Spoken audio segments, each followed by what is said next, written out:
এই সভা প্রধান অতিথি মাননীয় ভারপ্রাপ্ত চেয়ারপারসন দেশনায়ক জনাব তারেক রহমানকে।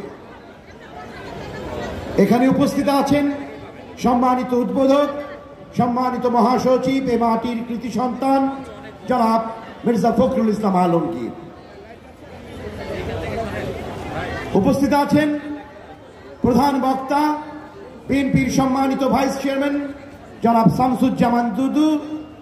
বিশেষ অতিথি তিস্তা বাঁচাও আন্দোলনের প্রধান কর্ণধার পথিকৃৎ উত্তরবঙ্গের পরিচ্ছন্ন রাজনীতিবিদ বিএনপির সম্মানিত সাংগঠনিক সম্পাদক রংপুর বিভাগের জনাব অধ্যক্ষ আসাদুল হাবিব দুলু। বিশেষ অতিথি সাবেক ছাত্রনেতা সম্মানিত সহ সাংগঠনিক